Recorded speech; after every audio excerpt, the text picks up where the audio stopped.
को नमस्कार। बच्चों, अभी अपन कौटिल्य पढ़ रहे हैं। मैंने पूर्व वीडियो में आपको कौटिल्य के बारे में बताया था, उनकी दंडिक शक्ति के बारे में बताया था, उनको न्यायालय और न्यायालयों की न्यायिक जो प्रक्रिया है उनके बारे में बताया था।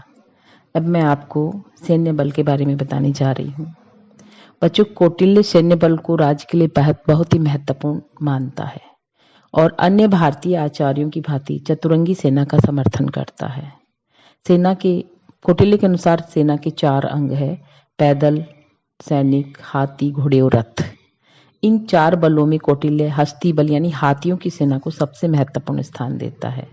पैदल सैनिकों में वंशानुगत सैनिक जिसको मोल कहते हैं, अवैतनिक सैनिक जिनको भृत कहते हैं, श्रेणीगत तथा मित्र एवं कबायली सैनिक हो सकते हैं।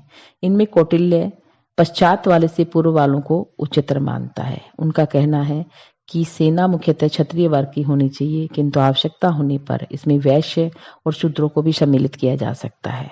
ब्राह्मणों को वह सैनिक सेवा के लिए अनुपयुक्त मानता है। उसने सेना के चारों अंगों की दृढ़ता, आवश्यक शस्त्र, अस्त्र, नियमित रसद और अन्य प्रकार की सामग्री पर बल दिया है।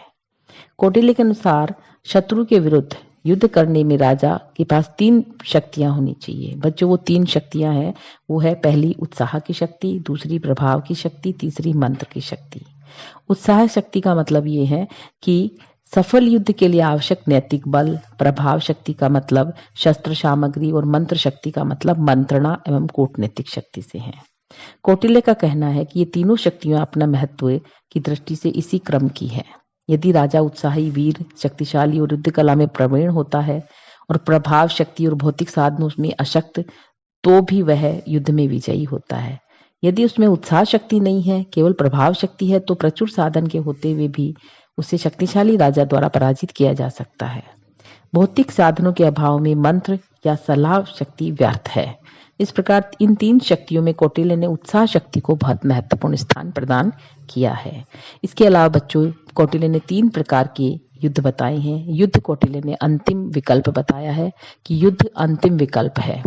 व्यक्ति को शांति ही रखनी चाहिए, शांति बनाए रखनी चाहिए, लेकिन आवश्यकता पड़ने पर युद्ध को हम अंतिम विकल्प के रूप में अपना सकते हैं। युद्ध 3 प्रकार के बताए हैं। पहला प्रकाश या धर्म युद्ध, दूसरा कूट युद्ध और तीसरा तूष्णीय युद्ध। ये 3 प्रकार के जो युद्ध है, इसमें प्रकाश युद्ध जो है वो एक प्रकार से सूर्योदय से प्रारंभ होता है और सूर्यास्त पे खत्म हो जाता है।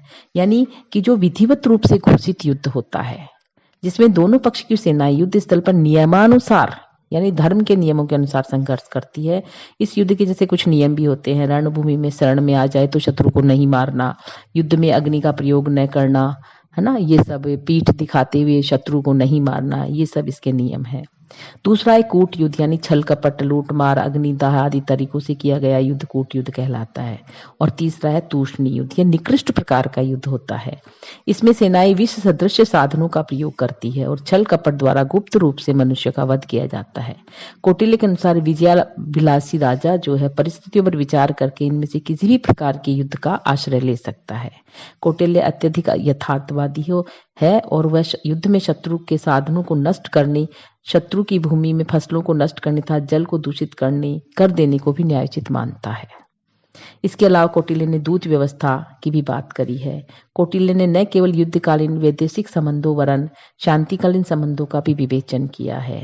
इस संबंध में उसने दूत भेजने और गुप्तचर व्यवस्था को भी अपनाने का सुझाव दिया है। कौटिल्य के अनुसार विभिन्न राज्यों में गुप्तचर भेजकर उन राज्यों की स्थिति तथा नीति का ज्ञान प्राप्त कर उन्हें विभिन्न अपने अनुकूल करने या बनाए रखने का प्रयत्न भी किया जाना चाहिए। ये गुप्तचर व्यापारी, शिक्षक, भिक्षुक, धर्म प्रचारक आदि के रूप में वहां रह सकते हैं।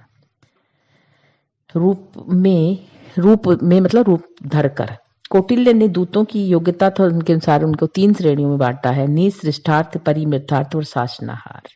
यानी कि निःसृष्टार्थ का मतलब है एक राज्य का पूर्ण अधिकार संपन्न ये राजदूत होता है। परिमृतार्थ का मतलब है 3/4 गुणों और शक्तियों से युक्त। और शासनाहार का मतलब है आदि से निःसृष्टार्थ की जो है शक्ति, उससे आधी शक्ति से युक्त होते हैं ये। कौटिल्य के अनुसार दूत का पद बहुत महत्वपूर्ण होता है और अधिकाधिक गुण संपन्न व्यक्ति को ही इस पद पर नियुक्त किया जाना चाहिए।